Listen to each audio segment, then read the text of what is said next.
Hi, I would like to demonstrate some movements for you, and in the process I'm also going to talk about anatomical position. So although you can't see my feet, let me see, I've got a handy dandy little thing here that I can try. New toy, but it doesn't seem to want to work to see my feet. So you're going to have to go without seeing my feet, but as you look at my hands, they are open and to the front. My feet are slightly separated and my toes are facing the front. This is correct anatomical position. So when you describe a body part or a movement, you start out by assuming that this is the anatomical position. So things that you should know.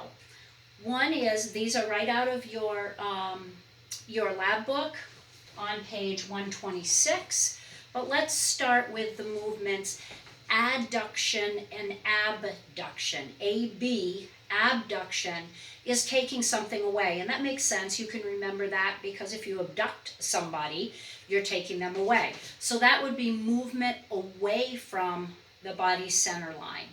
So this would be abduction. Abduction. The other movement that is the opposite of that would be adduction. Movement toward the center line. Adduction.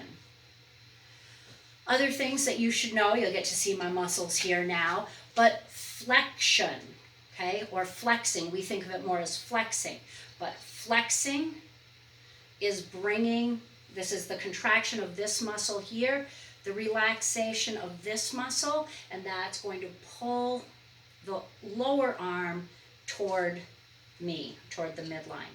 Okay, so that is flexing, that's extension. Flexion, extension. Okay, you can do that with your legs as well. You can do it with your head. So flexing, extending.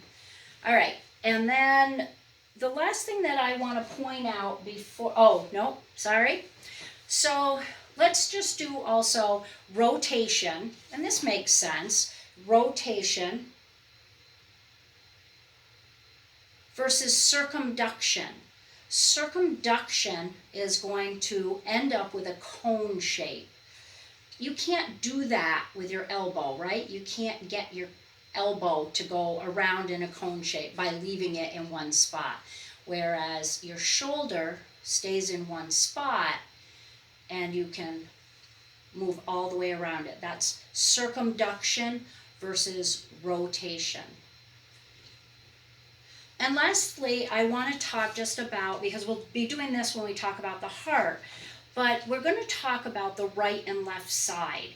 And this gets really confusing because you have to remember that when you say the right side of the body, you're talking about the right side of your own body. So if you stand like I am standing, then when we talk about the right side of the heart, it will look like the left side of the heart on someone else. You always do it from your own standpoint. So the right side of the heart is going to be this side, and the left will be this side.